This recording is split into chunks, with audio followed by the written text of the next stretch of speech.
so ẹ̀yin tèmi nǹkan tó kàn confuse mi tí ó dẹ̀ yé mi dáadáa ni pé nǹkan tó bá lè mú ọba aláyé ọba tó ládé lórí tó lóun fojú tó ìlú tó ń ṣe olórí ìlú tó lè kó $4.2 million jẹ ó yẹ kó ti yé wa bẹ́ẹ̀ yẹn wípé kò nífẹ̀ẹ́ ìlú yẹn gan tó bá ní opportunity láti kó wọn sínú cage ó máa ṣe bẹ́ẹ̀ bó kàn bẹ ọlọ́run ọba kó bá wa tú àṣírí èmi inú wọn.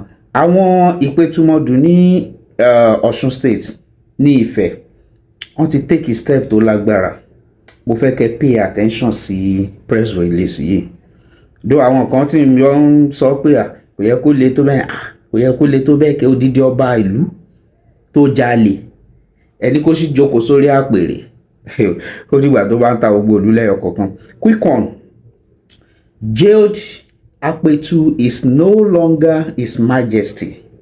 We are ashamed of him. We will replace him soon with someone chosen by Ifa Ipetumodu chieftain. Ẹ máa wo bí tí àwọn chieftain yìí náà ti ṣàbòsí o follow tó yẹ kán follow tẹ́lẹ̀ o. There is uneasy calm at Ipetumodu community in Ife North local government area of Osun State following the conviction of the traditional ruler Apetu Oba Joseph Oloyede in the United States. Oba Oloyede, who holds dual Nigerian and American citizenship. Para nǹkan tó máa sọ ni pé ẹni tẹ́ bá ti rí pé onílé méjì ni ó jọmọ ìlú bí ó tún jọmọ ìlú tọ̀hún ẹ má máa fi wọ́n sípò ọlá especially olórí because tó bá ba ibì kan jẹ́ wọ́n máa sá lọ sí ibì kejì.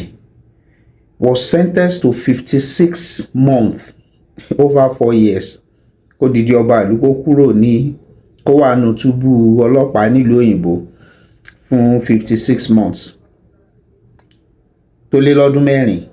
Ìlú gan máa ti dáwọ́rọ́ kó tó dènà. By US District Judge Christopher Boyko after being found guilty of a $4.2 million COVID-19 support fund fraud. He was arrested during a visit to the US in May 2024 alongside an accomplice, Pastor Edward Oluwasanmi, who had earlier received a 27-month jail term. Kí ló yẹ tán sì ń fi pastor sorúkọ ẹ̀? Ẹ pè yàn pastor. Òun tiẹ̀ ti kọ́kọ́ lọ ṣẹ̀wọ̀n 27 months rí tẹ́lẹ̀. Ẹ̀dẹ̀ sì ń pè pastor. So olè náà ló ń tẹ̀lé olè. Bọ̀tọ̀ba ìlú yẹn ká mi lára díẹ̀. Ẹ jẹ́ kí n ká kíní ẹ̀ síwájú sí. A chieftain of the Aribile ruling house where the jailed monarch belongs, Prince Taiwo Ayola, stated that the mood in Ipetumodu is bad at the moment following the predicament of the monarch. He said that the indiscretions of the monarch are sacrilegious and unheard of in the history of the ancient time. He is no longer His Majesty, because anyone who misbehaves in the manner he did is no longer honorable. Yes. Look, we have two ruling houses, Aribile and Fagbemokun in Ipetumodu, and we are a people of integrity and we are not corrupt. In this time, we have never had any corrupt or criminal monarch in Ipetumodu. My father reigned as king of Ipetumodu for more than 25 years, and I lived my life in the palace, and I grew up there, went to school while living in the palace. I can tell you without mincing words that this kind of thing is unheard of in the history of our town, and it's true that a reigning monarch went to jail for fraudulent practices. Speaking on the mood in the town, Prince Ayola said the people of Ipetumodu are ashamed and are finding it difficult coping with the mockery from the neighbors following the jail term handed to the monarch by the U.S. courts for his involvement in fraud. Prince Ayola, 83, a retired registrar at 3 different state-owned: the Polytechnic, Ibadan, Osun State Polytechnic, Ire, and Osun State College of Science and Technology, Esaoke, recalled warning the state governments and kingmakers against the choice of the monarch in 2019. Wọ́n sọ fún wọn ò gbọ́ ni o. Bàbá yìí sọ wọn ò gbọ́ ni o. I warned the kingmakers back then to avoid picking the monarch in violation of Ifa's choice. Ìgbéǹgbà tí Ifá bá fẹ́ fi tálákà jọba, ẹ ti wo pẹ́nu Ifá máa gbẹ ni. Gbogbo àtẹnu gbogbo ìlú bá gbẹ ń sìn báyìí, wọ́n máa regret action, wọ́n tẹ̀ tí ń regret it, but they did not listen to me. The incarcerated monarch is not a member of our family. Can you imagine? There were 13 contestants for the stool, but they jettisoned Ifa Oracle and picked the embattled monarch according to their own wisdom. Wisdom might be pockets. Pockets ni o ti bribe wọn.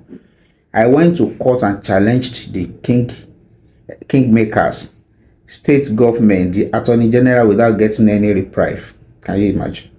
The gods of our land are the ones angry with him. He has never slept in the town's palace for one day. Can you imagine? Odidi Obalu. But the sacrilege he committed was pulling down the palace and exposing the bones of past monarchs, because it is a taboo to dig the ground of the palace. Sadly, he moved bulldozers to the palace and destroyed the ground of the palace, thus incurring the wrath of our progenitors. We are planning to replace him with someone who will be chosen by the Ifa Oracle, since he is not dead. Hence, we have the right to replace him. Nature abhors a vacuum, and the gods of the land have rejected him. You see, big time. His sentence is a blot on our family and the Ikpetumedu in particular. We are ready to replace him. However, we shall await the decision of the state government to begin the process before too long. Decision. The decision Another source disclosed that there have been several meetings by community heads, including the chiefs led by Asalu of Ikpetumodu, Chief Sunday Afolabi, who is also the head of the kingmakers. While consultations continue among chiefs, compound heads, and stakeholders, the atmosphere in Ikpetumodu remains tense, with the community caught between respect for tradition and the reality of monarchs serving time in a foreign prison. Kobojumu. The nation observed that there is uneasy calm in Ikpetumodu, as it was learned that some people are planning to orchestrate a protest against the convicted king, and also asking the government to quickly select a new king for the term. Efforts to get a reaction from the head of kingmakers, Chief Afolabi, they are 5 and 6, Ọba tó jalè ní Chief Afolabi, were abortive, as he did not pick up his call and refused to respond to the text sent to his phone at the time of filing these reports. Can you imagine? Ẹ má gbàgbé kẹ́ bá mi subscribe sí Akọ TV. Ẹ bá mi dá sọ̀rọ̀ yìí. Ṣó yẹ kó rí bẹ́ẹ̀? Ẹni tí ò yẹ lóyè náà là ń fi sóyè. Torí ẹ̀ náà la ṣe ní problem bó ṣe wà nípò tọ́lọ́ba dé náà ló wà níbi another political offices. Oníkálukú fi misbehave. Ọlọ́run á ṣàánú wa. Kí lọ́nà àbáyọ? A lè máa bá báyìí lọ. Ẹ take care.